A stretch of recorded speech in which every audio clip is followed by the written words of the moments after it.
What's going on, everybody? Mike Davella, Tyler Zulli. We're coming at you on an off day for the pod, but we have to get a little bit of NFL draft traction going. If you don't know, now you know. Zulli and I both are super fans of the NFL draft. We talk about it almost every day.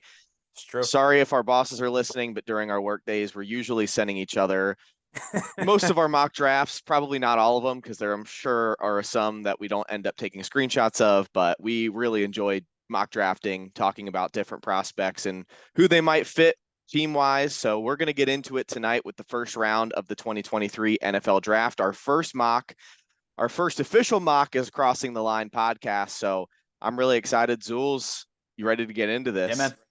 Yeah, man. So the way that I was hoping to accomplish this, because you're right. I think that at this point, while I sit at work, and my bad if you're listening, I apologize. I don't do this.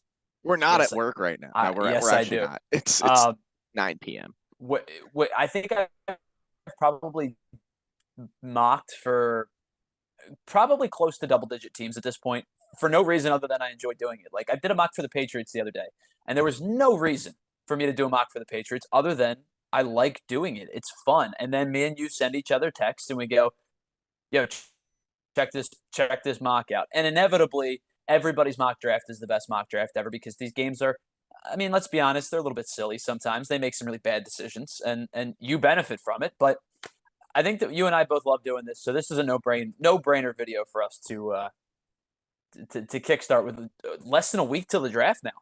How Yeah, about that? pretty wild. And I feel like some of our listeners, the few that we do have, or hopefully we can teach them a thing or two of what might end up happening on Thursday night next week, or what might totally not happen, and how dumb we are, and how little we know. But anyway, I feel like Listen, I'm sure you've seen the report at this point. There are now. Listen, this is smokescreen week and leak week, so I don't know how much I trust everything. But according to certain GMs, there are less than 32 first round grades for some teams. Like from the reports that are happening, people are saying that GMs like maybe a handful of people, maybe 10 guys, and the grading system, they're pretty strict with their grades. Like they go by their boards, and if they got 10 first round picks and they're all gone by pick 12, you might see a lot of attempts to trade back in the oh back yeah, end of the first round this year. yeah. I mean, I think we both agree that that's going to be something that is going to be a major storyline. Yep. Unfortunately, tonight we're using PFF's mock draft model, and they no longer allow mock drafts as of like 3 weeks ago. So we're kind of going to do this straight away as if everybody stayed in their spot. We don't Right. anticipate that happening. Thank you very much to the Carolina Panthers for helping already facilitate a draft that we don't have to pay for in this mock draft simulator. So we're going to start with the Carolina Panthers on the clock at number one. And Tyler, I think it's probably best, as you see on the screen here, we've got 2 minutes per pick just to kind of keep it a little bit more simple, keep it a little bit shorter, since we've got a couple of picks to get through the Sure. entire first round.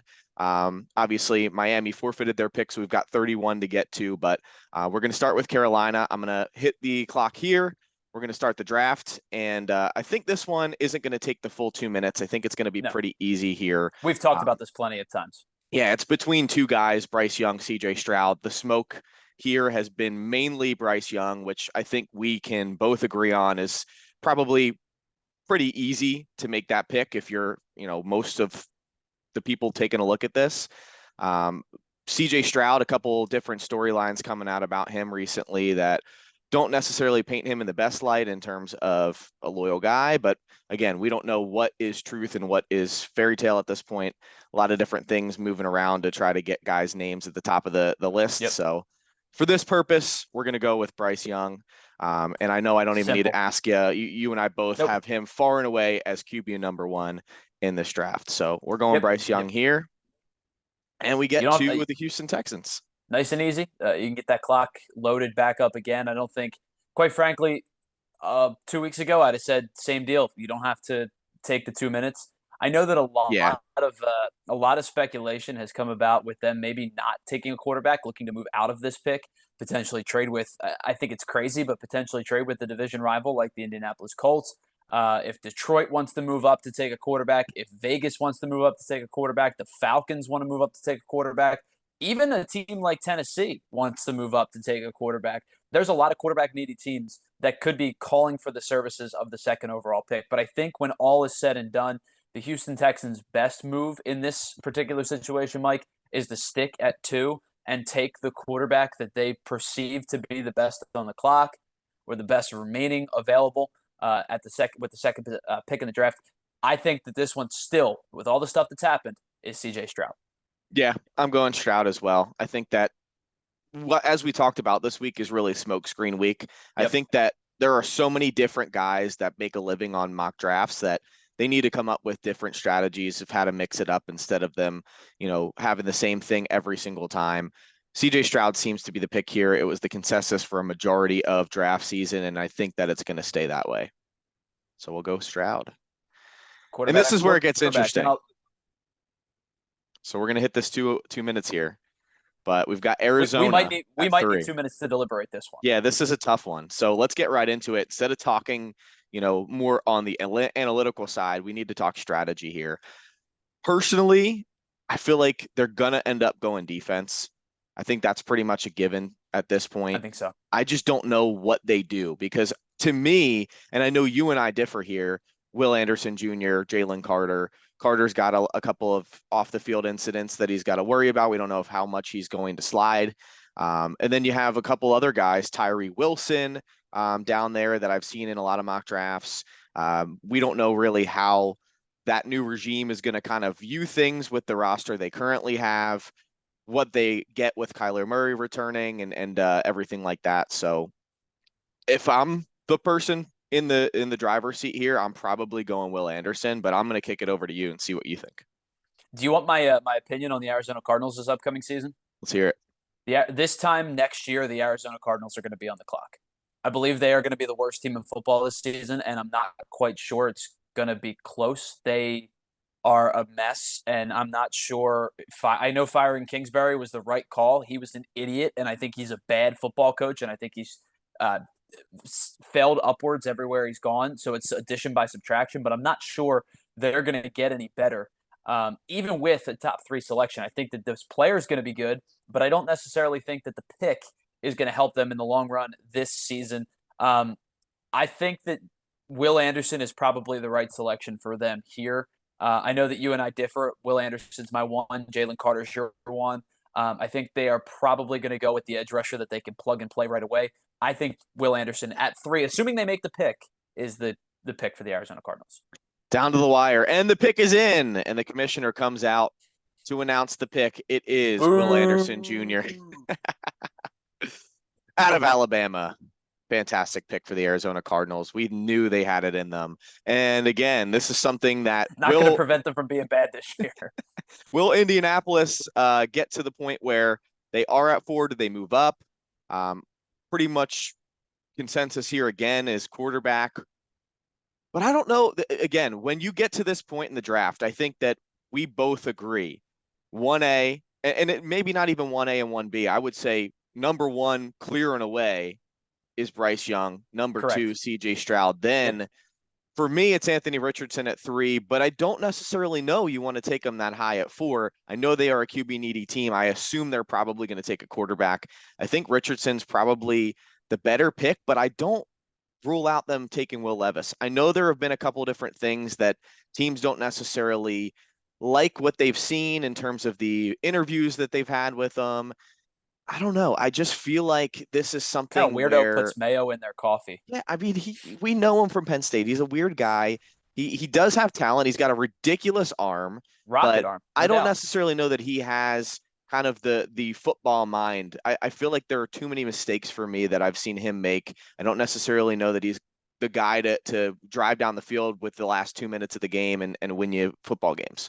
So they really need to figure out what they're looking for, how they want to run that offense. They've obviously got some talent, but it is very select talent in very specific positions. So I don't know. What do you feel here? I know I kind of presented mine for the last one.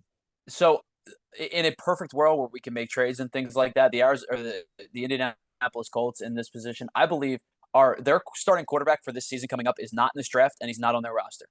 Because I do believe their starting quarterback for the 2023 season is going to be Trey Lance. And Hmm. I'm not sure how they get that deal done, but for the sake of this conversation, I tend to agree with you. If they are going to go quarterback, I lean Richardson over Levis. I think Richardson is a unique talent with a lot of things that needs to be cleaned up a little bit, but I would take Richardson before I take Levis. Anthony Richardson going to Indianapolis. The commissioner was already booed. We can pass that. And we're going to start the clock back over again. You just took Will Levis, so. Oh, wow. Well, guess what? We're going to stick with Will Levis here at number 4 because I'm a moron. So whoever takes Anthony Richardson's really getting Will Levis. Well, to be honest with you too, and I really wanted to, we don't know what they're going to do here. It's probably going to be a coin flip. Anthony Richardson seems like the better bet, but at the same rate, they could take Levis. And we talked about this prior. I feel like it would be so interesting if we get to this point in the draft. And for the sake of me not looking as dumb as I just was putting Will Levis there instead of Anthony Richardson, who we took, we both spoke about this specific situation with Anthony Richardson going to Seattle at 5. A lot of people don't have that in their mocks. They just re-signed the Geno Smith to that 3-year deal. However, I feel like Anthony Richardson is the perfect guy if you're in a situation where you've got your quarterback for the next couple of years. He is an aging quarterback. He kind of came back from the dead last year. Fantastic to see him thrive in the NFL, but I don't know that Geno Smith has the longevity. Right. So that being said, give him an Aaron Rodgers type situation. I'm not saying Anthony Richardson is Aaron Rodgers, but if you're going to have a guy with ridiculous upside that isn't necessarily ready to take the NFL by storm in his first year or two, put him behind Geno Smith, a veteran who's probably going to be a little bit more willing to show him the ropes in a situation where he can succeed. I feel like that's an interesting spot. I agree with you. I mean, we've talked plenty about this. The one thing that when it comes to, especially the quarterback position, if you have equal set players, I believe that ceiling is more important than floor. If you have a player, like if you have 1 and then 2, floor is a big deal. Like to me, I think Bryce Young's floor is higher than CJ Stroud's floor, which is why to me Bryce Young is the number 1 quarterback. I think he steps in and has a baseline success level that maybe CJ Stroud doesn't start at. When it comes to Levis and Richardson, the floor doesn't matter as much to me because I think for both these guys, the floor is like the basement. To me, Richardson's ceiling, his upside is better. And with that being said, that's why I go Richardson to begin with. And we've talked about this. I think at this point, looking at the way that they've set their team up, I think Jalen Carter is the pick here. But we've talked about it. I love Anthony Richardson in this spot. I really do. All right. Well, for the sake of saving our butts, we're going Anthony Richardson here at 5. Make it interesting. We've got 4 quarterbacks in the top 5, which I think is going to be an interesting storyline to talk about as we get closer to the draft. And you mentioned Jalen Carter. I do feel like if he gets to this point, as much as I am wishful thinking as an Eagles fan, and as much as I'd love to see him drop to 10, or I'd love to see Howie Roseman trade up, I just don't see it happening. I can't in my gut. I really don't know that he's going to do that. And I really hope that it happens because I think he's far and away better than what they're going to be able to get at 10. But I do think that Detroit, if there's going to be a team, if he bypasses the top 5, I don't think he's getting past Detroit. How you feel?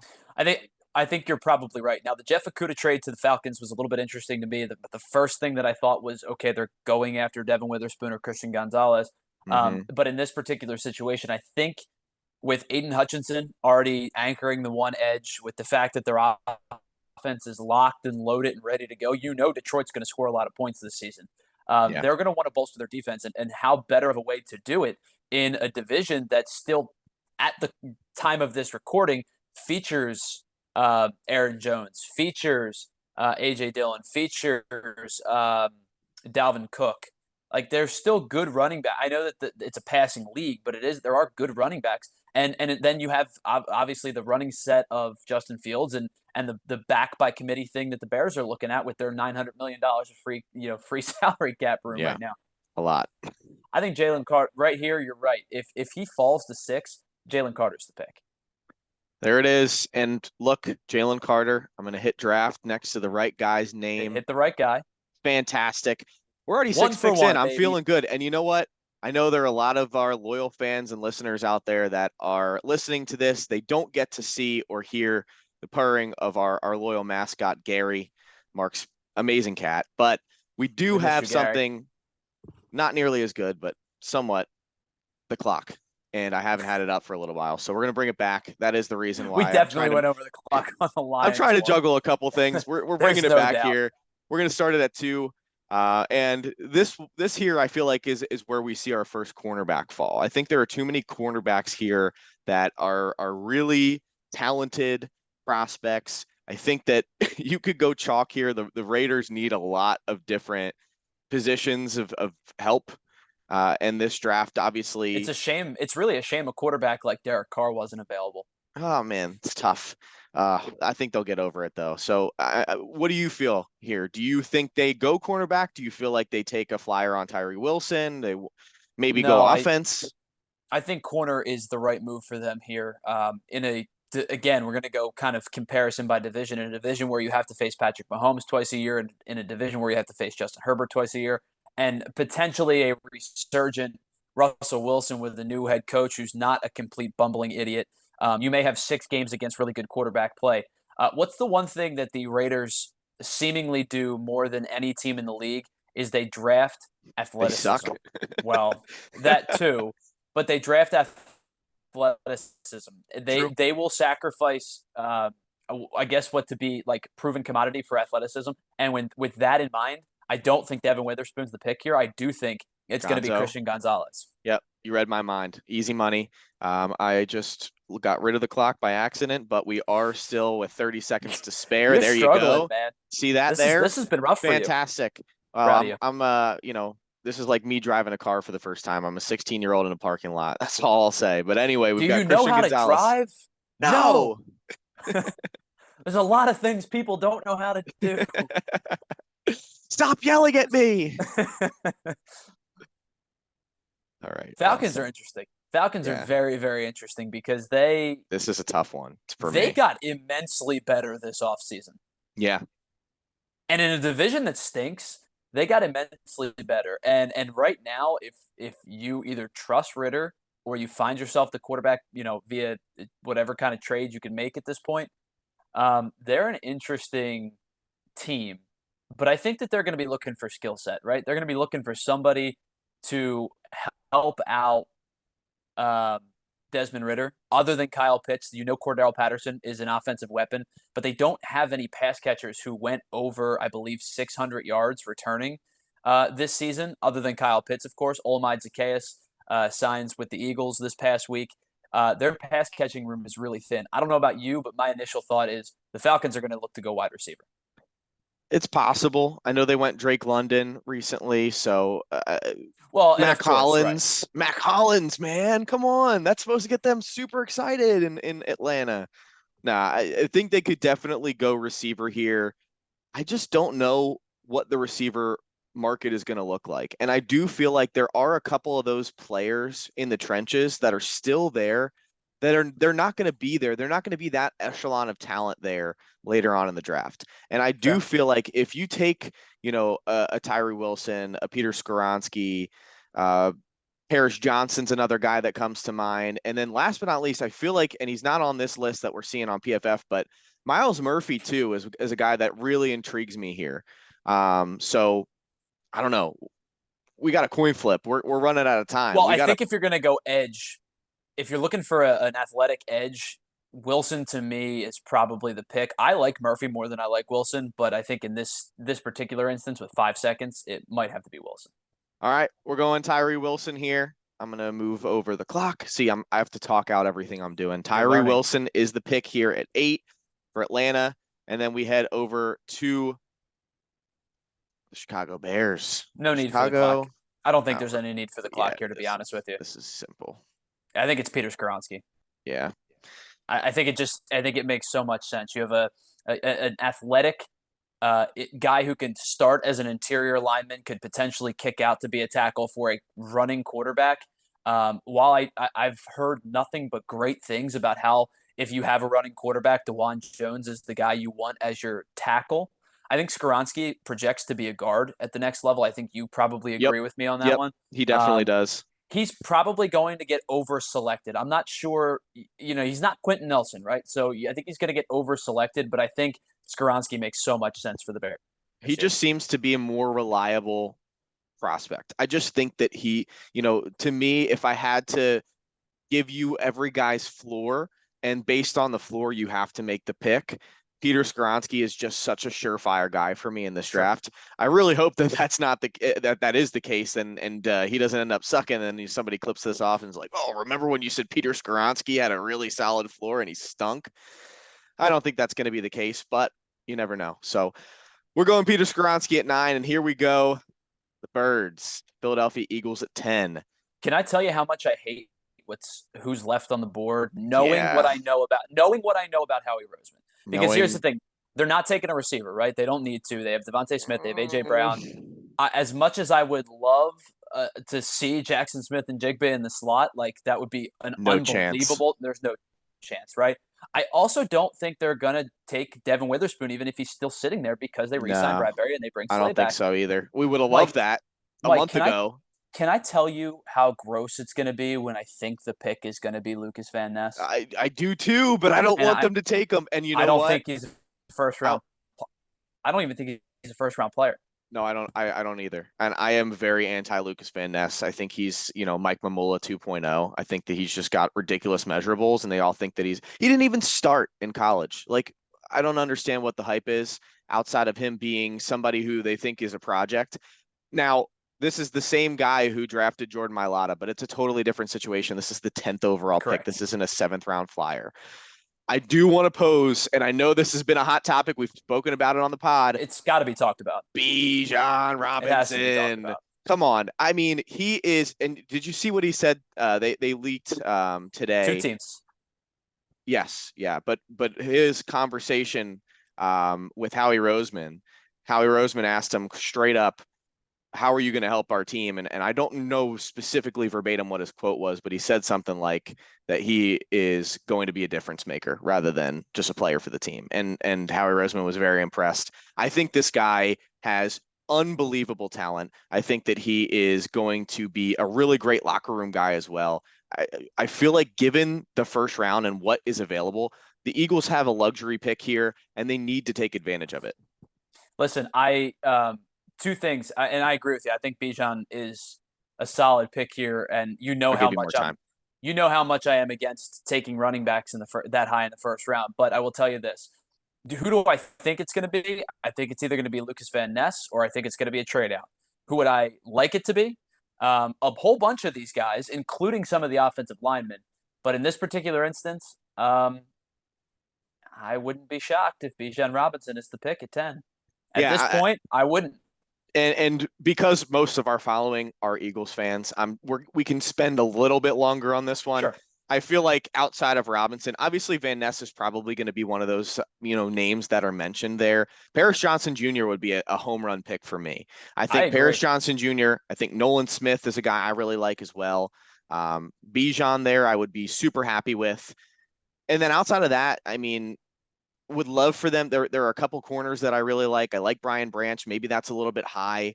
But again, based on what you're given, to me, this draft screams Howie Roseman trades out of 10. We can't do that on this mock draft. Correct. So I think for the excitement, we're taking Bijan. Take Bijan. The Philadelphia Eagles select Bijan Robinson out of Texas, and we go to number 11, the Tennessee Titans. And we're going to start the clock at 2. This is another interesting conversation. I'll be honest. I don't think there's a lot to discuss, but if you do, I'll let you have the floor. Well, I thought they were going to go quarterback. Again, I fucked up and took Will Levis early. I think Will Levis might end up going in this slot. So for the purpose of this draft, and I think it's very interesting to have that conversation as well, I do feel like they're going to try to go quarterback. I do feel like they might try to trade up into the first round. Again, me too. Disclaimer, we can't do that on this PFF because we refuse to pay them money. I don't think they're the only team in the teens that are looking to do it. Correct. I think Washington's going to look to do it. I think Tampa's going to look to do it. And don't be stunned, by the way. I think they're not in the teens, they're in the 20s. I think Minnesota might try to do it. You know what? I'm going to give you even more stunning takes here. I feel like there could be 5 quarterbacks taken in the top 12. I think Hendon Hooker is starting to get more draft buzz. I know he's coming off injury. I know he hasn't been a hot topic of somebody who's going to go day one. I just feel like there aren't that many like absolutely can't miss prospects in this first round. And I feel like teams are going to see his production at Tennessee and go, you know what? If he ends up panning out and we weren't the team to take him, we're going to be pissed at it. I could see them taking Hendon Hooker here. It might be a little bit of a jump, but where are you leaning? I think they need a wide receiver. I think that they are very quickly feeling that they need some complement or better than Treylon Burks. I was a big Burks fan coming out of school. I just don't know what he is as an NFL receiver. I think in this particular position, you're looking somebody opposite him. Again, the guy that you and I both believe to be the best receiver on the board, JSN, Oh yeah. would be my selection. If I were the Titans, I'd be running to the podium to select him with the 11th pick. Well, for anybody who watched the Rose Bowl 2 years ago, if you are a Tennessee Titans fan, you'd be really excited by this pick. And that takes us to 12. And we've got another repeat, or we got our first repeat pick of the draft, Houston at 12. Out of that pick. Yeah, That's the answer to me. I think they're trading down. Correct. But say they stay here, I do feel like this might be the start of a wide receiver trend. I could see another receiver coming in here. You and I both, and again, we're kind of prefacing a lot of stuff because we know how each other thinks about a lot of these prospects. But for the listeners out there, Tyler and I aren't as big on the guy that you see number one or number two, I guess, on that big board, Quentin Johnston. I don't know that he's going to be the pick there. I do think that, and let me find him down here so I can make it easier to see. I feel like Zay Flowers might be somebody who ends up going a little bit sooner than people expect. I agree with you. I think that Quentin Johnston is a prototypical receiver selection for a team that's coming up in a couple of picks, and I'll explain more. But I will be honest. I will tell you straight up and be transparent when I don't feel comfortable breaking down a prospect. I don't feel comfortable breaking down Zay Flowers because I really don't know how to describe Boston College football other than Jurkovec and him balled at times and looked like that they didn't know how to play football at times. Not Zay Flowers, but the team itself didn't look like they knew how to play football at times. Right. I think that Zay Flowers, from a productivity standpoint, is going to be a better receiver than Jordan Addison. I agree. It's a question of, do you think he's going to be a better receiver than Quentin Johnston? And I think that he is slowly trending towards being my wide receiver too. For the sake of this, do we go Flowers here? I think they're going to trade out, fair. But I think do too. But I think Flowers, you pair CJ Stroud with a explosive receiver, somebody they've not had since they've traded DeAndre Hopkins. I think that it's a good play. Love it. This one I think is going to be a little bit easier on us. I think the Jets, as we know, might be having a very noteworthy quarterback at the helm, probably pretty likely at this point to have Aaron Rodgers at the helm. They need to protect Aaron Rodgers, do exactly what Tom Brady got when he went to Tampa. What did they do? They were able to go and get Tristan Wirfs in the first round. Look how that panned out.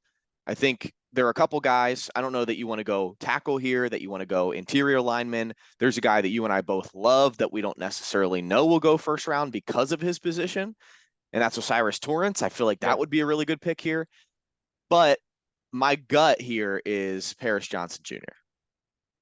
I agree with you. If they're going to take tackle, Paris Johnson's the way to go. However, I don't know. Like this is going to be gut check time. This is an absolute gut feel because of how quickly he's kind of risen up the boards over the last couple of weeks. I think that Paris Johnson's the right pick, but I wouldn't be surprised if it's Darnell Wright here.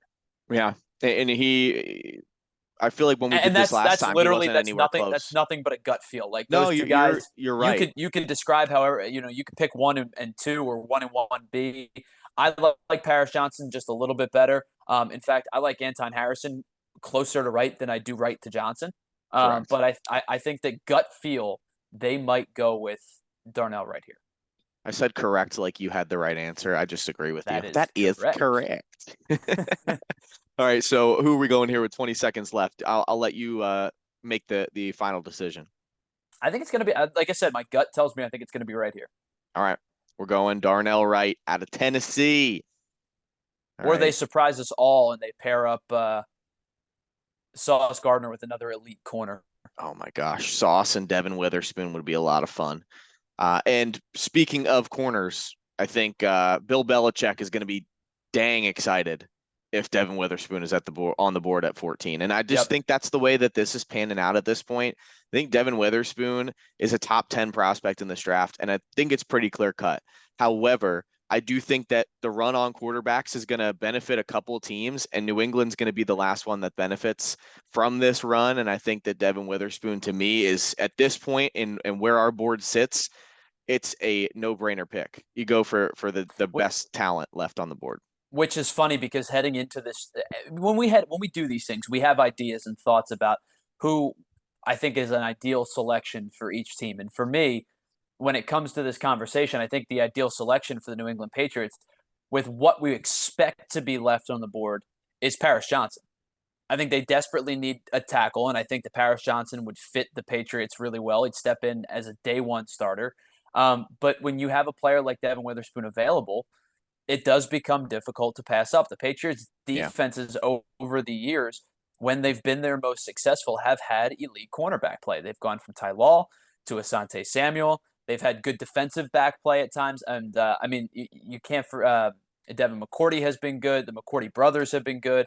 They've had really good defensive back play. And Devin Witherspoon, I think, would slide right in to be a really good corner, especially after, you've had a little bit of a downturn since J.C. Jackson.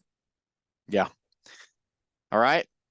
Well, let's lock it in. Witherspoon with a couple seconds to spare. We're making up some time here. Pretty good, solid, solid mock drafting for us, especially. We want to come off like we're veterans, like we know what we're talking about. I think it's going smooth so far. We're going to go to 15 in Green Bay, and then I'm going to do a quick recap of 1 through 15. We'll obviously make sure to post this on Twitter so that you guys can follow along, have the full list, tell us how much we suck after the draft ends up happening, and the experts take their time going through the picks. But we're on the clock again, Green Bay at 15.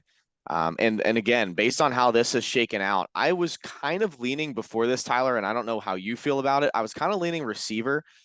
Paris Johnson there, though, I do feel like either way, if they're going to, go and replace a David Bakhtiari and find his replacement there, I think that 15 is a really great value pick for Johnson. Wide receiver here, I think that if Zay Flowers had dropped, it'd be a good situation. Quentin Johnson and Addison there could be the move, but it's a toss up here. It would be kind of funny to see Aaron Rodgers leave and then them draft a receiver in the first round. And I kind of want to do that just to troll, but where's your head at? Whatever circle of hell Aaron Rodgers would live in would be he leaves a team and they immediately draft a wide receiver. Because man, when I told you that Quentin Johnston had a destination in mind, or I had a destination in mind for Quentin Johnston, it was the Green Bay Packers. Yeah. I mean, they drafted Christian Watson last year, a guy who can get down the field and move. Quentin Johnston's an elite athlete, I think. I don't know if you watched it. Did you see Steve Smith's comments the other day on Quentin Johnston? I didn't. What does he think of him? Guys that know the position, like Steve Smith, borderline Hall of Fame, knows what he's talking about, great receiver, is befuddled by Quentin Johnston. They have no idea what this guy is going to project as an NFL receiver, which is insane for a first-round pick. And it brings you back to the last TCU receiver who was a first-round pick, and Jalen Reagor. Don't even bring him up. Johnston is better than Jalen Reagor. I will tell you that flat out right now. He's a better receiver. Yeah. I don't know about you, but this just screamed Quentin Johnston to me until you brought up a tackle position. I love it. And honestly, I kind of want to go with it. All right, Quentin Johnston. The pick is in. It makes so much sense in a bizarro Aaron Rodgers bleep you world. That would be so funny. Although I do, I'm trying to take as much bias out of this, but I know that we'll talk about it in a second because I want to recap. But I do feel like Washington here is just like so excited that Paris Johnson's there for him. But anyway, Quick 1 through 15 recap. We got Bryce Young out of Alabama going to the Panthers at 1, CJ Stroud at 2 to Houston, Will Anderson Jr. to the Cardinals at 3, Will Levis. While we didn't pick it, I did get a little fat fingered there and give Will Levis rather over to the Indianapolis Colts at 4. Do you think Will Levis would be a better or worse quarterback than Will Levis? Do you think he would be a better professional athlete than Arson Judge? But yes, Giants star Arson Judge. Will Levis is befuddling me. He put too much mayo in my coffee this morning, and I am just absolutely all over the place with him. But 5 Seahawks, we're going with an interesting one there. Anthony Richardson to back up Geno Smith, learn the ropes, and then come in as their next quarterback of the future. 6, Jalen Carter finally stops his slide. Not necessarily as big a slide as some people are projecting to the Lions there at 6. 7, the Raiders have plenty of needs, but they go Christian Gonzalez, the first cornerback off the board. Tyree Wilson, the athletic freak, at 8 to the Falcons. 9, we've got Chicago taking Peter Skoronski, pretty solid move there. The Eagles with Bijan Robinson, their running back of the future to replace Miles Sanders, make that very already exciting offense even more explosive. 11, we pair Treylon Burks with Jackson Smith-Njigba at the receiver position for the Titans. Zay Flowers. Again, we think that might be a trade out, but Houston's going with a receiver to pair with their new quarterback. 13, Darnell Wright is the upset pick here at tackle, going to the Jets to protect Aaron Rodgers in his last couple years in the NFL.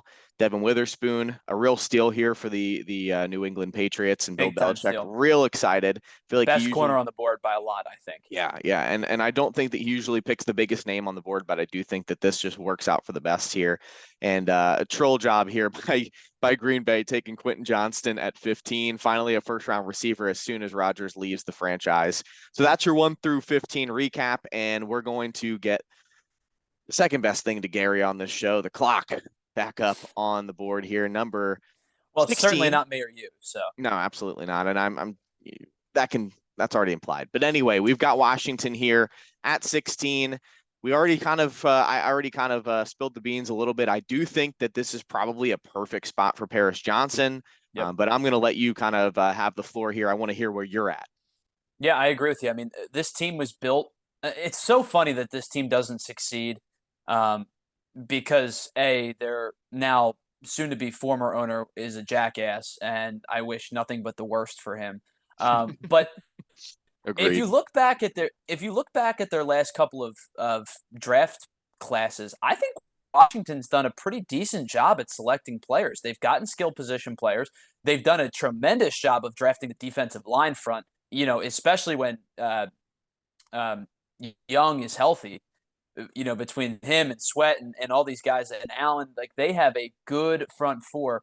I'm just waiting for this team to finally start putting some things together. And I think in this particular spot, whoever's going to play quarterback for them, whether it be Hal, whether it be Jacoby Brissett, whether it be somebody that we don't know about yet, I think Paris Johnson's a really good protector for one of those quarterbacks blindside. I agree. A team that just continues to get deeper in the trenches, this time on the offensive side of the ball. 38 seconds to spare. Man, we're really getting the hang of this, Tyler. So we're going to go with Paris Johnson here at 16 to Washington. And now we got the Steelers. And to me, there's already a player that is just screaming. And it's just something that everybody has talked about since probably 3 years ago. And it's the possibility of Joey Porter Jr. going to where his dad became a superstar. And I do think that the need's there. I do think that they can really use a top-tier corner. I think he is the best corner on the board left at that point. Deonte Banks on this list is a little bit higher, but I think you and I both agree that Porter might have more upside there. And I think he is the safer bet on the floor. But again, a couple of different interesting names. Lucas Van Ness is a guy that we both don't think that he should go in the first round, but a lot of people are saying that he's not going to go past 10. Elijah Cansey's a really exciting name. A couple of different other guys that, have been projected in the top 15 that we're here at 17, and it's kind of been shaken up by the quarterbacks taken. Do you know what storylines I hate when it comes to the draft?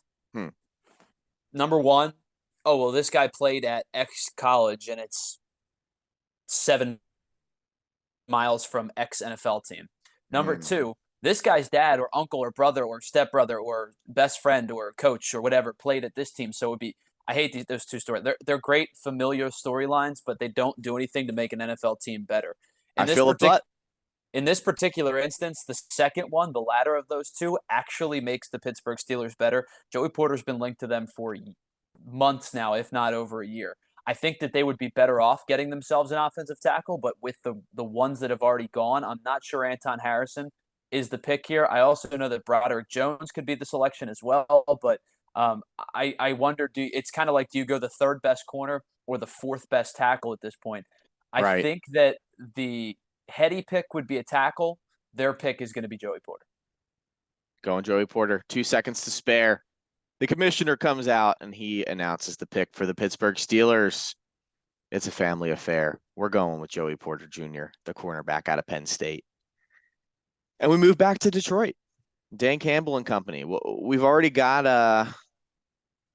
Jalen Carter, a really By the way, strong draft for him right now. however much caffeine is flowing through.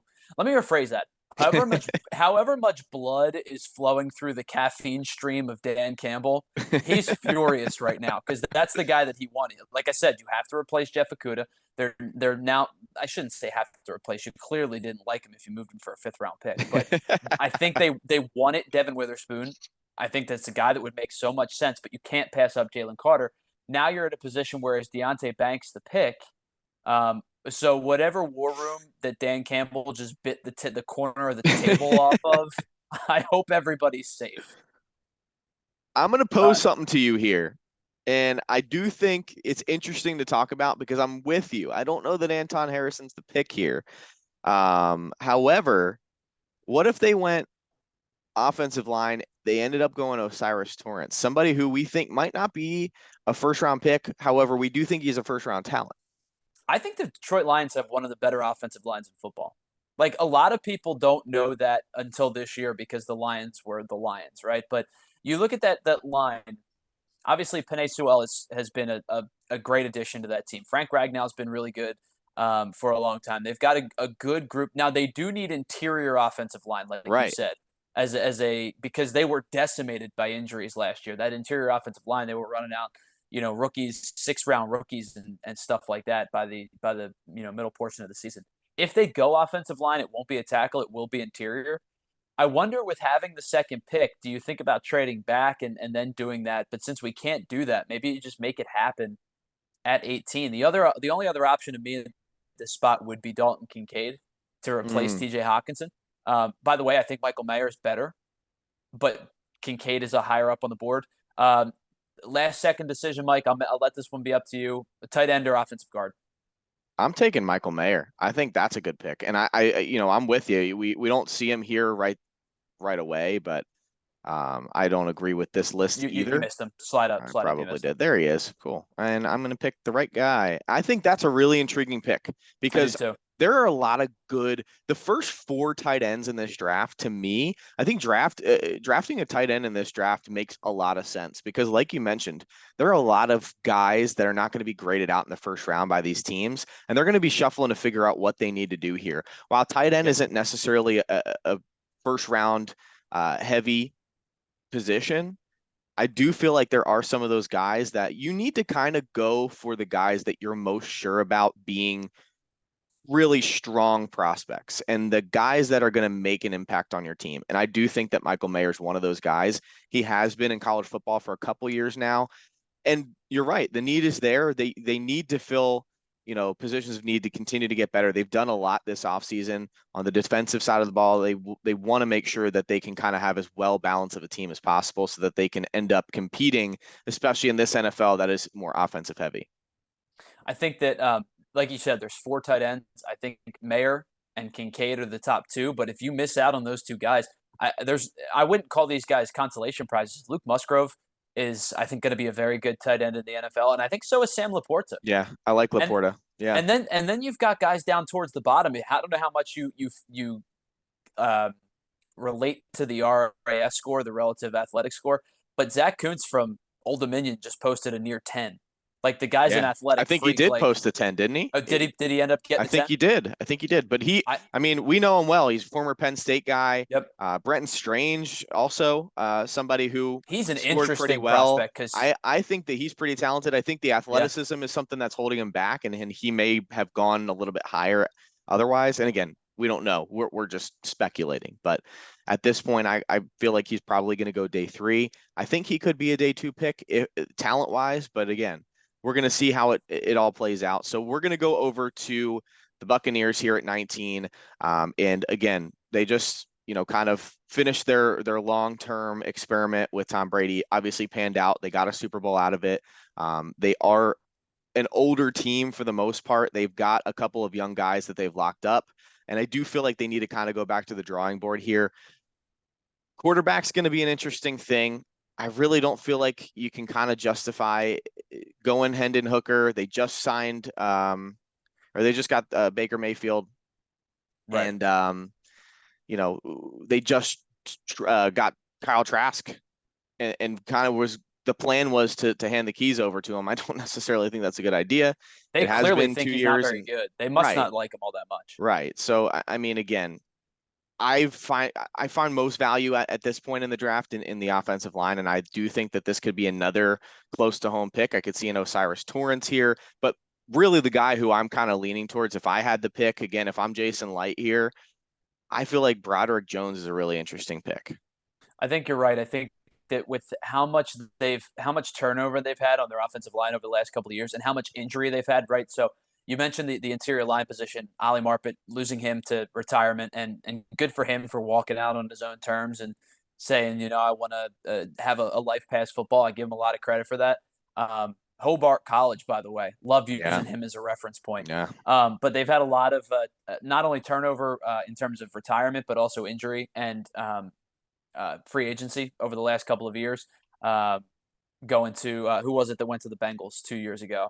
Oh, Um, Kappa, Kappa, Alex Kappa, Alex right? Kappa.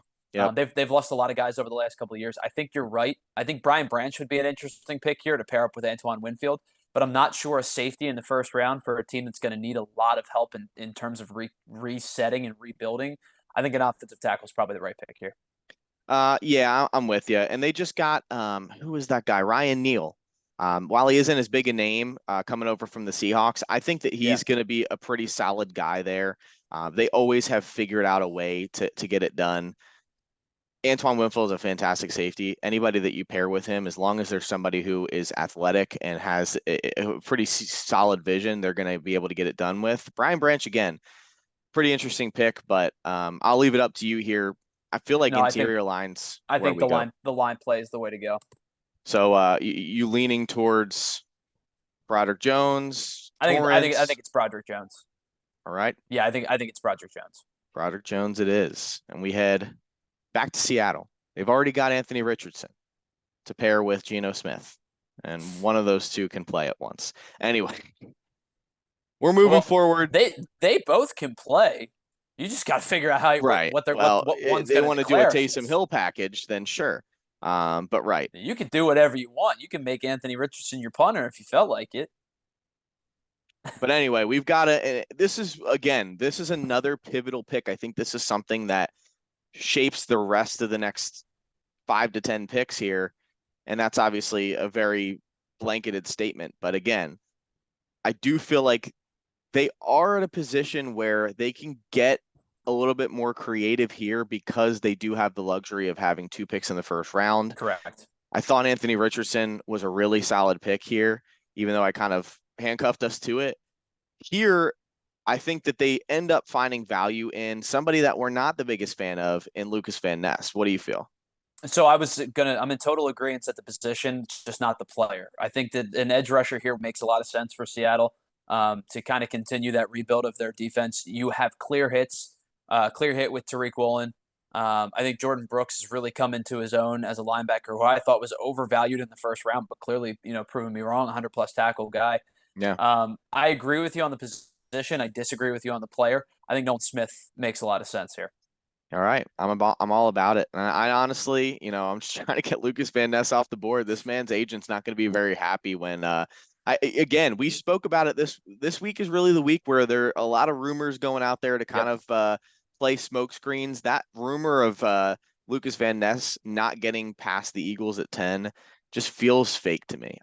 I don't understand it. And I I agree. want someone to make sense of it. If he does go in the top 10, I want that GM to sit there and explain their reasoning of why they like him so much. And if the only reasoning there is, well, we really like his athleticism, we want to work to get him to the next level, he's not a top 10 pick. That doesn't make Not sense. at 10. Right. That's the Right, thing. right. If you have a guy, if you have pick 27 and you're coming off a successful season, like for example, the Cincinnati Bengals have pick 28, right? And they're coming off of a second consecutive AFC championship appearance. That's the kind of team that can say we're going to make that pick. The Right. Buffalo Bills can make that pick. The Chiefs can make that pick. The Eagles can make that pick. I'm not sure the Seahawks, even though they made the playoffs, have the ability to make that pick, or anybody in the top 10 have the ability Mm-hmm. to make that pick. Mm-hmm. I'm with you. Well, yeah, let's keep it going. We're going strong here. 2 minutes on the clock for the Chargers and a couple different areas of need. I'm going to throw it to you. I feel like I kind of set the table most of the time here, and I want to, you've obviously got a Yeah. lot of really great things to say about some of the guys that we still have on this board. So this is interesting because I have a lot to talk about with these guys on this board, and I'm not quite sure in which way that the Chargers are going to approach this draft because I think that they're hamstrung by their head coach, and they're going to continue to be hamstrung by their head coach because I think let's be blunt, I think he's stupid. The worst And coach in football. I think maybe at this point he might be right. He had guys that were fired. Nate Hackett was bad, and Matt Nagy 2 years ago was bad. So I'll be honest with you. Like I could talk to you about a lot of these players that I really like, and what it comes down to is what are the Chargers? What is the Chargers' thought process in protecting their franchise quarterback, in Mm-hmm. getting him assets, in continuing to build on a defense that at times looked good, but you could tell they had depth issues. I think that when you have a team like that, the easiest way to the easiest path to go, the most communicable path, meaning like the best way as a GM to say, I this is why we did this is in the trenches. I think Yeah. defensive and offensive lines is the easiest thing to suggest or to play up to your fan base. And because they had such depth issues, and that was injury, and that may not happen again, I think that this is a team that might look to take a guy with high athletic upside who could be a role guy for the first year or so and then kind of slide their way in as the years goes on. And with that, I mean, I don't know how big of a fit he is, but Kalijah Kancey makes a lot of sense to me here. And the Tyler Zulis are drafting Kalijah Kancey at 21. I like the pick a lot. I totally agree with you. I think that it's a really great fit. And again, looks like PFF is just as high on Kancey as we are. Ranked him 13th here. I don't think a lot of teams or a lot of different major sports media conglomerates are putting him that high, and I'm kind of excited to see it. I feel like he Sure. does deserve to be a first round pick. So Kalijah Kancey there, defensive lineman out of Pitt, going to the Chargers, and we're going to go to 22 here with the Ravens. And Lamar Jackson. they would like to they're going to forfeit their first round pick just for Lamar Jackson to return. But yeah, I do think this is another interesting spot here. I thought that they were going to try to go receiver, but now with Odell coming to Yeah. Baltimore, it's interesting. Do they end up going edge here? I know they've always been a defensive first team. Obviously, Harbaugh values the defensive line a lot. There And I still think are a Kancey, couple good Kancey would have made guys a there. lot of Yeah, sense to the yeah. I'm sure Ravens. he's probably pretty upset that Kancey's off the board. I think right now, though, with the three defensive linemen that you see on the screen here, Van Ness, Brzee, and Myles Murphy, I think you can't go wrong with one of those three. And even Will McDonald, maybe a little bit of a stretch there, but those are the guys that kind of jump off the board to me. One guy who's not on this list, and I'm not quite sure why he's so far down because I like him a lot more than I think clearly PFF does. If you want to go the receiver route, and I don't disagree with you on the edge rusher thing, I think that you can't go wrong with defensive line. One Yeah. guy I like a lot that is much further down on this list than I expected is Josh Downs, wide receiver from North Carolina. I think Sure. he would make a lot of sense in this spot to pair up with Odell. Um, it's really about who's your quarterback, right? Because you're not going to Right. take a receiver if Tyler Huntley or somebody along those lines is your quarterback. If Lamar is, or you're trying to bring Lamar back, then it makes a whole lot more sense. I You mean think. Pro Bowler Tyler Huntley? Well, I mean, the Pro Bowl's still. I listen. I like Tyler Huntley. I think he's a nice quarterback, but he's not that level, right? He shares your name. Oh, woo. Um, I'm going to defer to you. I think a receiver in this spot makes sense, but if you like a lineman, go ahead Yeah, and no, I like take your receiver here. I choice. was going to make a pitch for Jordan Addison, and since you're Sure. giving me the pick, we're going Addison. I do like Josh Downs. I think that's something that we should take a look at. Like anybody out there How who, far down does he fall? By the way, how far Downs is where do he? they have him? 40. 40. Yeah, There's so see, I'm not sure how I feel about PFF's rankings all the time. PFF's rankings always very interesting, and we've already kind of talked shit on them already because they are not letting us trade. But again, hey, thanks PFF for creating this. At least we have something that we can use to draft on. So Jordan Addison here at 22 to the Ravens. We move on to Minnesota. Another one that is very intriguing. They've got a lot of different things that they need to do to remain competitive. They've got an aging quarterback. They need couple different things that they got to get going right here. But Ty, where are you leaning at this point? They have two of the slowest corners I've seen in a really long time. Now, granted, they weren't bad, right? Patrick Peterson and Xavier Rhodes were not bad by any stretch last year, but you could tell they were not. I mean, they're physical, they're long, they're tall, they're both over 6 feet tall, but Mm-hmm. they've both lost a step from where they were as first round picks. With Patrick Peterson selected by Arizona, Rhodes has been, a really good corner throughout his career as well. Yeah. I think defensive back makes a lot of sense for this team. Now, you can at this point the big ones are off the board, and whether you're a bigger fan of Deonte Banks or you're a bigger fan of Emmanuel Forbes, there's some really good corners in this draft. I think you can get guys like Garrett Wilson Williams, excuse me, later in the draft. There are some good defensive back play in Cam this Smith. upcoming draft. Cam Smith is another one. Um, you go down the list, there's a lot of like second, third, fourth round guys that I think you're Mm-hmm. going to see some value in. I think with this particular pick, defensive back makes a lot of sense. So whether you like, whether you want to go corner or you want to go safety, the guys that ranked in 16 and 17 right now, I think both are good selections for this team. And I like Banks there a lot, but before we pick Banks, I do want to propose to you, and I know it's a long shot here, but does Hendon Hooker make Hendon sense? Hooker is also a thought. Yeah. Does he make sense here? And Yeah, I think he does. do they reach here? And I'm going to give you the Well, choice. I'm just another scout on the board, and you are making this pick here. Um, do you want to go quarterback or do you want to go corner? I think Um, whoever takes Hendon Hooker in the first round is going to be reaching, because I'm not sure Hendon Hooker's a first round pick, but I think Hendon Hooker will potentially become a first round pick. Of the teams that are left on the board, the only two teams that make a ton of sense for him specifically are the Vikings and the Saints. oh, the pick is in. That's our first timer of the day. All right, where are you going? No, I made the last one. We went receiver on the last one. I'm deferring to you. All right, we're going Deonte Banks. I already took an extra quarterback than was necessary in the top 10. So we're going with Deonte Banks out of Maryland. I think that you make a lot of sense with the fast cornerback coming in, replacing one of those guys who is a little bit more tenured in the NFL. We move to 24, the Jaguars. Very interesting spot here. They made a lot of noise as of late. Very I good think team. Doug EP's got them firing on all cylinders. The I offense agree. there looks really strong. They've got a lot of really young, talented players, and I think they're just going to continue to add here. This is something where they can kind of go luxury. I do think that, they probably do want to go interior offensive line here. Again, there are still a couple of really good offensive linemen that we still collaboratively have spoken really highly of.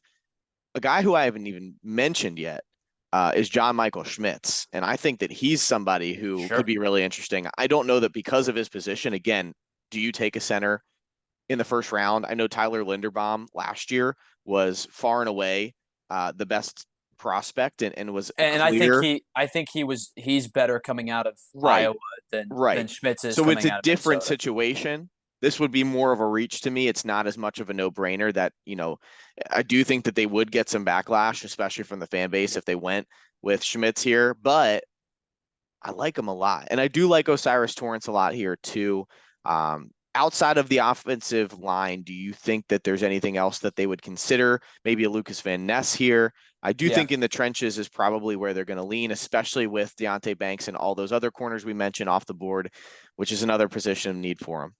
Yeah, I think that if you want to pair Trayvon Walker with Lucas Van Ness, it would be a really unbelievably athletic edge rush group. Like if you could finesse those two guys, no pun intended with the Ness there, but if you could finesse those two guys into being legit, like because you saw Walker towards the end of the season was starting to put it together a little bit. If Van Ness can take that same trajectory, be really good. Like we talked about Van Ness, we're not super high on him, but now we're into the 20s. This Right, is probably where Van Ness belongs. Is right. like the mid to late 20s. At this stage of the game, this is a really good pick for them. I think Van Ness is an awesome pick. I also think Osiris Torrance is an awesome pick. Yeah, I love Torrance, but again, Van Ness is somebody that everybody's so high on, and it does make a lot of sense for him. And I really like that we're still with over a minute to go. And for the sake of time and for the sake of continuity, we're going to go Lucas Van Ness. Screw it. Finally off the board. He's gone. We don't have to think about him anymore. And with that, Dalton Kincaid is our number one player left on the board. And the New York Giants are on the clock. And the New York Giants don't necessarily need a tight end anymore because they traded for Darren Waller. However, Correct. they just paid Daniel Jones a lot of money. And Daniel Jones is somebody who has really had a lot of trouble with his amount of time to throw. And again, we spoke about a couple interior offensive linemen there that could be of value. But they also haven't been able to really figure out the wide receiver position. And I do think that that's something that's really interesting there as well. I think You we've mean Kenny Galladay spoken. wasn't a good signing? Ah, man, Kenny Galladay, love him. Hey, what happened to Kadarius Toney? Did he score a touchdown in the Super Bowl for a different team? Oh wow, how about Like, that? and he was drafted like 2 years ago. How about Crazy, that, huh? crazy how that Crazy. works. Anyway, do the Giants go back and take another receiver here late in the first round, or have they learned from their previous mistakes and do they end up going with somebody who is able to help fortify the trenches? I think that they're probably going to look to protect their significant investment, right? You put that kind of money into a quarterback. We talked about this on the pod this week. Thanks for showing up, by the way. Hey, I know you're you had a welcome. I was I jamming know out with the Country Bears. I know you had a big gig in Disney. We talked about this on the pod this week, where I'm stealing this from a buddy of mine named Joe, and he always talks about building the race car before finding the driver. Well, the Giants have their driver. I don't know if he's the driver, but he's their driver, and they have the framework for the car. But if you don't have brakes, the car is going to crash into the wall. Hmm. And your brakes are your offensive lineman. I think you can live without like nitrous and accelerators and all that. You can't live without brakes. So this terrible, crappy car pun that we're doing here, I think plays way for me to say I think they go with an offensive lineman and potentially an interior offensive lineman. I know we've talked about this guy a lot. I think this would be a good spot for Osiris Torrance. I think it would be a great spot for a receiver, but I think Torrance would be a good pick here. I'm with you. And honestly, I was leaning towards John Michael Schmitz. I think that again, you can't really get too nitpicky with who's going to fit the scheme better and Sure. what's going to be an immediate fit. Again, as an Eagles fan and very vocal about being an Eagles fan, and probably maybe one or two Giants fans in our mentions, not too many since we're still not too big yet. We're getting bigger. People are watching. Appreciate y'all Appreciate y'all. watching. But again, any Giants fans is going to see this at 65 and be like, "Oh, he's just picking the worst guy." So John Michael Schmitz is going to be a stud.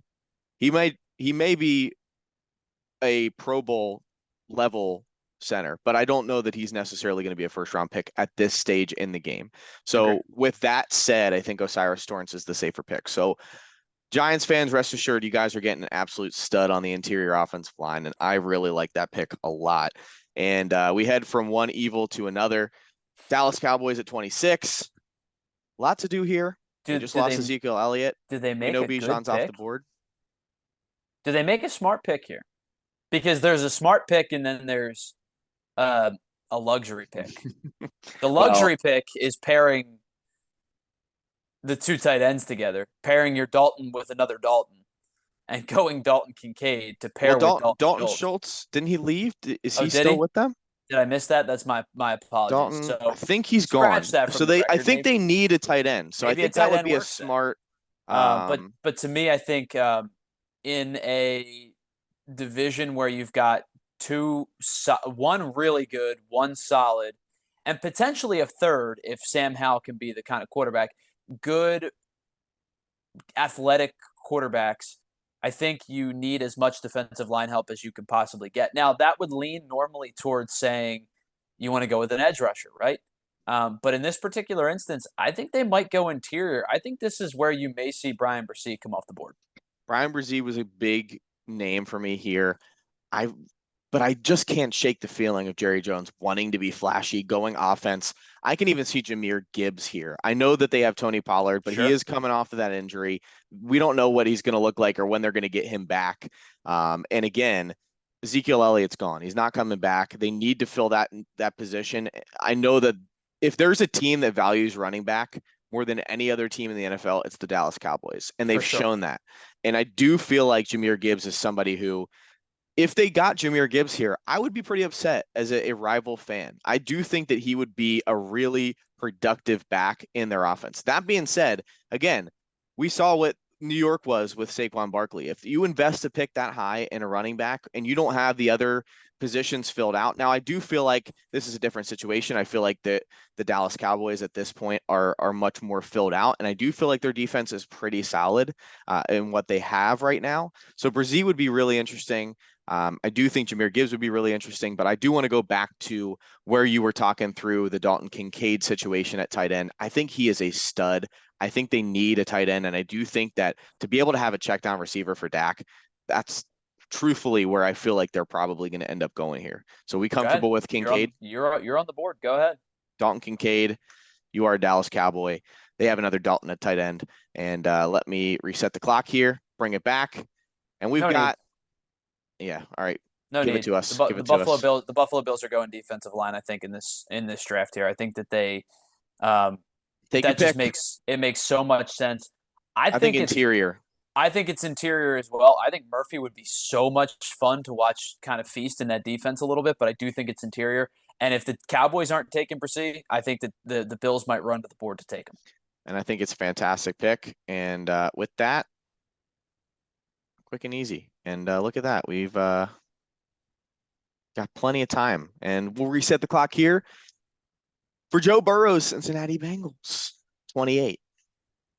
This is This is an interesting one. This is because they have I don't want to call this a luxury pick. This is a luxury pick, though. You know it is. They and have they need a tight end, but they're probably going to be pissed that Dalton Kincaid went at 26. So they have the luxury of picking a whole bunch of different positions. Now I've seen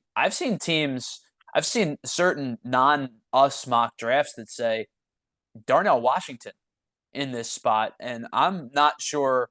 I don't know how I feel about Darnell Washington at all. Obviously, he tested just unbelievably well. He's a freak athlete, and his size is just enormous, right? He's probably not even in the top whatever for this 68, right?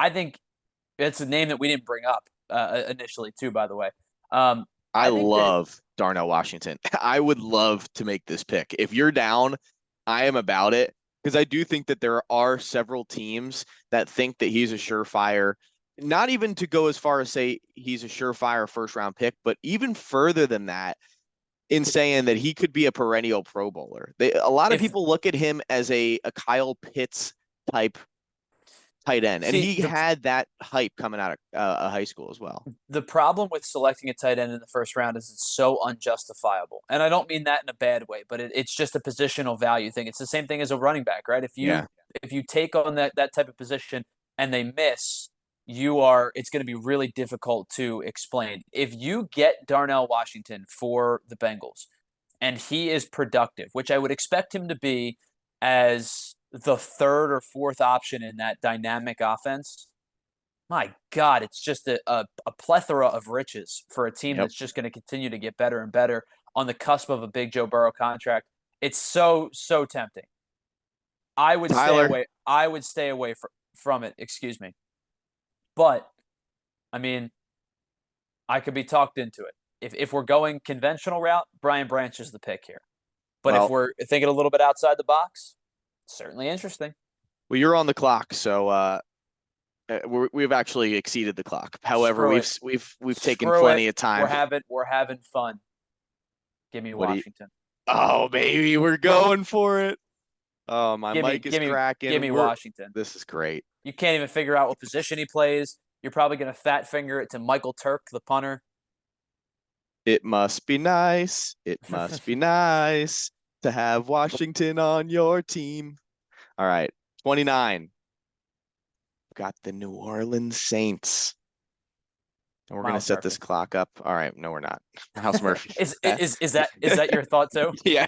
Yeah. Miles Murphy makes so much sense there. I mean, if they get Miles Murphy there, they're not going to be mad that they even traded Right. with the Eagles and lost the 10 overall.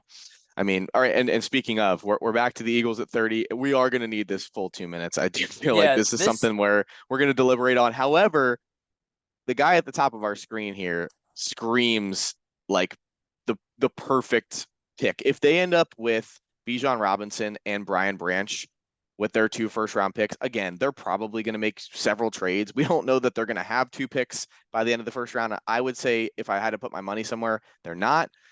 But if they end up with Brian Branch at 30 and Bijan Robinson at 10, I would be extremely thrilled. So 2 things. One, I would not be shocked in the slightest if the 30th overall pick equals Budda Baker in this upcoming draft. Think about it. Two, if it's not Budda Baker, there are 6 players on this 1, 2, 3, 4, 5, 6, 7. This group of 7 that you have in front of me, there are 6 players that if the Eagles selected any of them, I'd be thrilled with. Yep. The only player that I am not super, super excited about on this list is Mazi Smith. Agreed.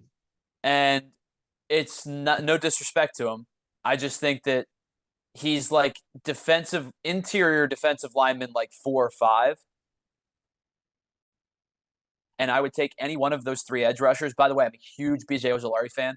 I would love to see him as an Eagle, but I would take any one of those edge rushers over him. I would take either of the 2 defensive backs. And I've been on the Anton Harrison train for quite some time now. I know that I don't want to make the Oklahoma to Oklahoma connection, but Anton Harrison eventually filling in the role that Lane Johnson is inevitably going to leave. Nice And storyline. maybe years from now. I don't like storylines, you know that, but it makes a lot of sense. Any one of these guys except Smith, I'd be thrilled with at 30. Yeah, I'm with you. I think Anton Harrison would be an awesome pick. However, to me, at this point in the draft, I'm just like, I want to pick Brian Branch so bad. So I feel like we have to go that route. And it may end up being Anton Harrison, and they may end up getting Budda Baker. They may end up sticking with what they have with Edmonds and Blankenship at safety. I don't think they're going to keep it that way. I know Howie is going to always be on the lookout for something better, especially with the offense that they have. They need to fortify that defense. And I know with the scheme they have, they always want to be able to kind of take away the second level so that their their defensive line can get home. So again, a lot of different things to be shaken up here. I do think they'll probably end up trading out, or if they end up trading for a Budda Baker, I think that's a really good pick or a really good option as well. But are you with me here? We going Brian Branch? Actually, I'm not. No. If you're picking from this group, I think Okay. Will McDonald's the pick. And I like Brian Branch. I just think that knowing what we know about the Eagles and knowing what we know about Howie Roseman, I think that they're gonna want to take it, some form of edge rusher.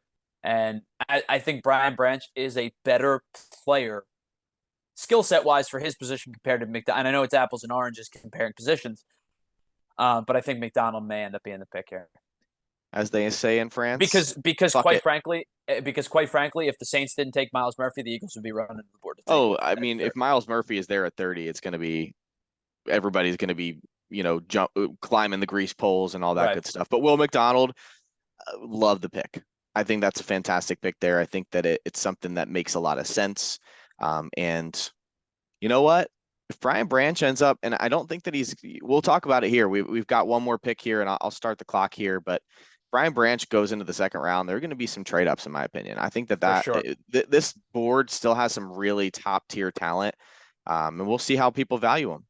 Brian Branch falling out of the second round reads a lot like it reads like a defensive. It reads like basically a defensive story of a few years ago. Like what I'm trying to say is flip the side of the field because it's not the same position. But it reads like T. Higgins falling out of the first round a couple of years ago. Mm-hmm. Whoever takes Brian Branch, especially if it's in the second round, I think is going to be super thrilled with the player that they get. Yep. With that being said, I think that the Chiefs kind of have a luxury pick. Oh, they do. As well. They do. And But there's no luxury positions right now sitting there. Well, I will throw my hat in the ring for a guy that you mentioned earlier. Josh Downs would make a lot of sense. I think that will be an interesting pick. I feel like, again, and he's the kind of prototypical guy that they really like his skill set. By the way, with Patrick Mahomes. Looking at that group too, by the way, another guy like based on their rankings is not anywhere near this conversation, but Jalen Hyatt makes I love him too. Yeah.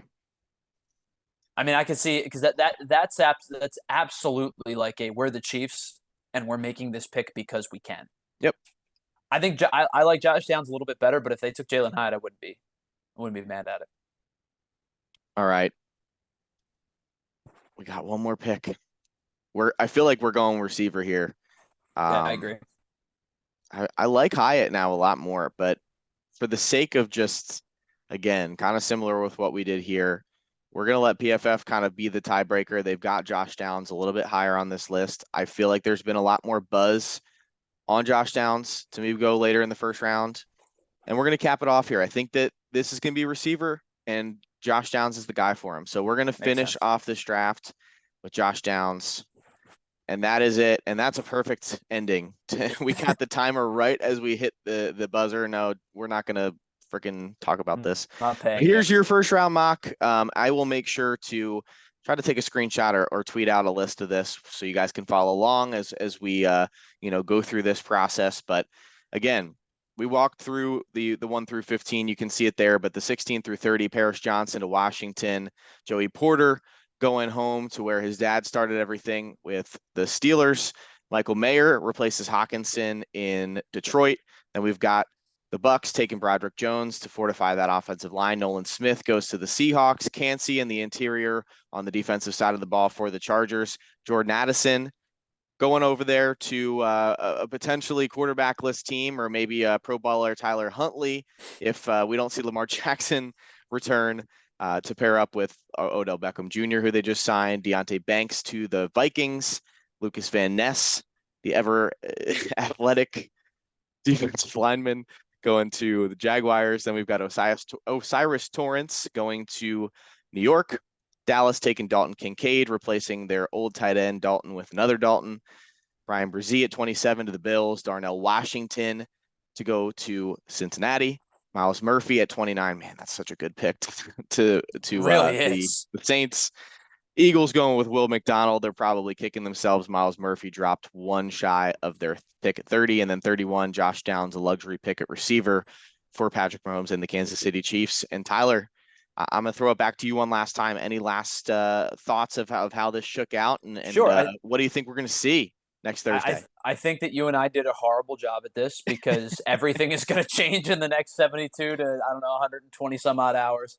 But listen, I think that the quarterback run, it will inevitably be the first one. I think there's going to be runs of sorts in this draft. I think it's going to go quarterback, and then I think it's going to go wide receiver, and then I think it's going to go tackle in that order throughout the first probably 20 some odd picks. And then towards the end, you'll get the edge rusher, defensive line type run. Yep. The other thought, by the way, looking at these 31 players, and I know that it's the second and third rounds are still pretty productive. There are a lot of really, really good players who, according to this, are falling to day 2. Yep. Yeah, it's going to be a lot of fun to see. I mean, just to name a few, we've got Anton Harrison that wasn't picked in the first round. We've got Brian Branch, Hendon Hooker. We can go on and on, but it is going to be a lot of fun to see a couple edge rushers there, a couple tackles, couple interior linemen. John Michael Schmitz being one that we mentioned quite a bit. It's going to be fun. But Ty, last question for you before we wrap this up here, because I know that we really enjoy doing this. We're going a little bit longer than we anticipated, but for the good of the cause, we only get this once a year and we take full advantage of it. So we're going to, anyone who's following Crossing the Line is going to see a lot more of these as we go into future years and future drafts. We may even have more draft videos coming your way here soon. So feel free to stay keyed in, subscribe to our YouTube channel, follow us on our socials. Please, we need to get Gary some new toys. He deserves them. So if you aren't a Gary stan, then maybe you shouldn't be following us. But anyway, last question for you, Ty. How many of these out of the 31 picks that we made do you think that we're going to correctly predict? I think that we will predict more players in the right spot than we do teams that select those players. Because obviously we have trade conversations. I believe that you and I, between the 31 picks that we made, will nail 6 of them. Fair. I think we're gonna get probably about 22 to 24 of the players in the first round selected correctly. But I think in terms of right position, right pick, right team, I think we'll get 6. I was going to say double digits. I think we could get 11 or 12, but again, I'm not that confident. fair enough. So, hey, anybody who's watched this all the way through, clearly we appreciate your time and we appreciate you guys following along with us and making us feel smarter than we actually are. Clearly, we're not confident in ourselves, but hey, follow along with us throughout the draft. You can catch all Crossing the Line podcasts. We film on Mondays, drop them at 10 a.m. on Tuesdays, or whenever the hell we feel like it. So stay keyed in. We've got a lot more draft content coming your way. But in the meantime, for Tyler Zulli, I'm Mike Davella saying sayonara. See you guys later.